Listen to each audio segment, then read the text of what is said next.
শুধুমাত্র channel monetize হলেই কিন্তু ইনকাম করা যায় না। ইনকাম করার জন্য যথেষ্ট পরিমাণে ভিউজ লাগে। তো সেটা আমার তো কখনোই কমপ্লিট করতে পারি না, আর আমার $1ও জমা হয়নি।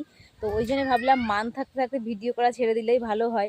কারণ অনেকেই জিজ্ঞাসা করে তুমি ইনকাম করো ইনকাম করো, এতদিন ধরে করছো বাট এখনও কিছু করতে পারো নি। সত্যি একটা লজ্জার ব্যাপার। ওই জন্য ভাবলাম যে মানে চ্যানেলটা ছেড়ে দিলে আর কি ভালো হয়। আর একটা কথা বুঝতে পেরেছি যে হচ্ছে কি বলতো, ইউটিউবটা আমাদের মতন মানুষের জন্য না, যাদের অনেক অনেক ট্যালেন্ট আছে বাট অনেক সুন্দরী, তো সেই সব মানুষদের জন্য, আমাদের জন্য না। সত্যি আমি অনেক অনেক আশা নিয়ে ইউটিউব চ্যানেলটা খুলেছিলাম, কারণ আমার অনেক টাকার দরকার, অনেক প্রয়োজন।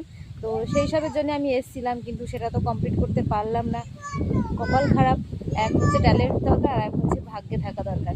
দুটোর কোনোটাই আমার নেই। সত্যি কথা বলতে আমার কিন্তু খুব খুব কান্না পাচ্ছে, মানে বুক ফেটে কান্না পাচ্ছে যে আমি চ্যানেলটা সত্যি আর করবো না, ভিডিও করবো না ইউটিউবে। সত্যি খুব খুব খারাপ লাগছে। তোমরা সবাই ভালো থেকো, জানি না আমি আর আসতে পারবো।